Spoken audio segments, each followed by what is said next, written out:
Uma nova lei permite que empresas e pessoas físicas atualizem o valor de um determinado imóvel e, assim, pagar um imposto menor na venda. Para entender melhor essa medida, vamos conversar a partir de agora com Eduardo Natal. Ele é mestre em Direito Tributário pela PUC, aqui de São Paulo, a quem agradeço demais pela participação. Doutor, seja muito bem-vindo mais uma vez aqui à programação da Jovem Pan News. Obrigado, Daniel. Prazer é meu estar com vocês.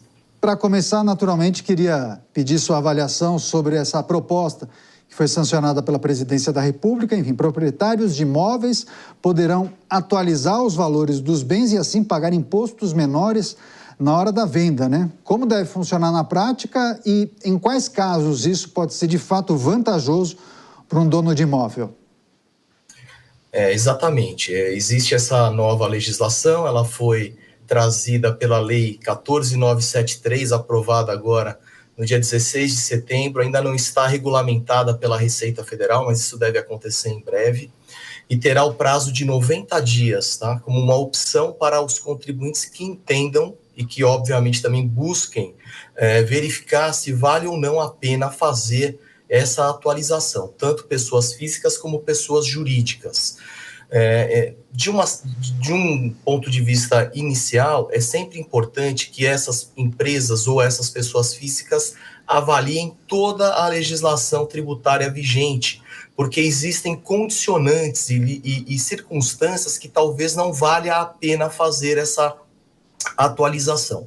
Em termos gerais, a atualização para as pessoas físicas, ela se daria numa alíquota de 4% relativa ao quê? Ao que a gente chama de ganho de capital. O ganho de capital é o valor que a pessoa física tem declarado no seu imposto de renda ele é verificado com relação ao valor de mercado desse imóvel. Então, se você tem na pessoa física um imóvel, por exemplo, que esteja no seu imposto de renda a R$100 mil e hoje o valor de mercado dele seja 500 mil, 600 mil, quer dizer, um valor maior do que esse de R$100 mil, começa a ser interessante olhar para essa legislação. Tá? No caso das pessoas físicas, é importante ressaltar que existem algumas outras isenções vigentes e que podem, inclusive, ser mais vantajosas do que essa específica. Já para as pessoas jurídicas, para aquelas empresas que têm imóveis no seu ativo não circulante, o antigo ativo permanente. Não é para empresas que fazem compra e venda de imóveis. É para empresas que têm aquele imóvel a longa data, uma indústria que tem imóvel por muito tempo e que pretende talvez no futuro fazer alguma negociação ou dar esse imóvel em garantia para alguma negociação, e esse valor pela depreciação e pelos anos que esse imóvel pertence à empresa, seja indústria, seja comércio, e que é um ativo fixo da empresa, também vai valer a pena. Porém, nesse caso, as alíquotas são diferentes. Você vai ter 6% de imposto de renda e 4% de contribuição social sobre o lucro líquido.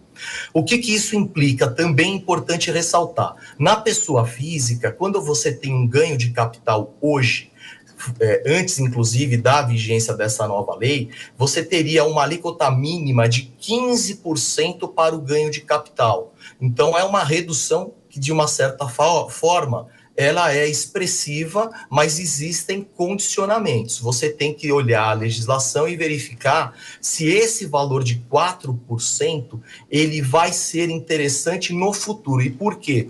Porque a própria lei que dá os 4% para a pessoa física e os 6 mais 4, 10% para a pessoa jurídica, também menor do que o imposto de renda da pessoa jurídica na venda com ganho de capital, ele condiciona reduções na verdade, complementos de imposto se as pessoas fizerem vendas, por exemplo, até 3 anos, você vai ter que complementar pela alíquota atual. Acima de 3 anos, até 15 anos, você vai ter a necessidade de fazer complementos cada vez menores, até que ao final de 15 anos, você tem efetivamente o ganho relacionado a essas alíquotas agora beneficiadas por essa nova lei. Em termos gerais, é isso que nós temos hoje. Tá? Então, é uma oportunidade, sem dúvida, mas precisa ser muito bem avaliada tanto pelas pessoas físicas como pelas pessoas jurídicas,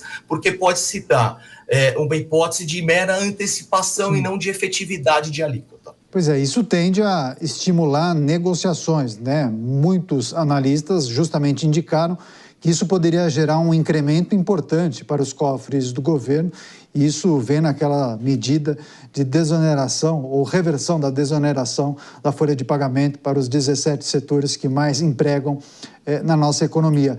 Mas, enfim, não é uma questão fácil para as pessoas que eventualmente tenham um terreno, um apartamento, uma casa.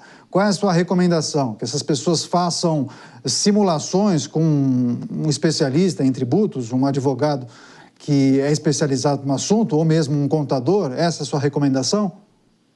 Sem dúvida, essa é a recomendação. É importante realmente porque a legislação brasileira ela é complexa, inclusive quando ela é aplicada para essas questões relacionadas a ganho de capital sobre bens imóveis. Portanto, é sempre muito importante que essas pessoas tenham alguém que conheça a legislação para exatamente aplicar as possibilidades de isenção e de efetiva economia tributária, tá certo? Porque essa legislação ela vem realmente no bojo da lei que reonera a folha de salários, tá certo? Então é um benefício, de um certo modo, sim, mas sem dúvida alguma vem com um interesse também do governo federal em gerar uma antecipação de arrecadação. Nem sempre isso pode ser tão positivo. Portanto, a cautela é que seja observado por um especialista, que seja um contabilista, um advogado, um economista, alguém que tenha um bom trânsito e conhecimento da legislação tributária. Eduardo Natal, mestre em Direito Tributário pela PUC em São Paulo, conversando ao vivo com a gente aqui no Jornal Jovem Pan. Grande abraço, boa noite e até a próxima. Obrigado, abraço, boa noite.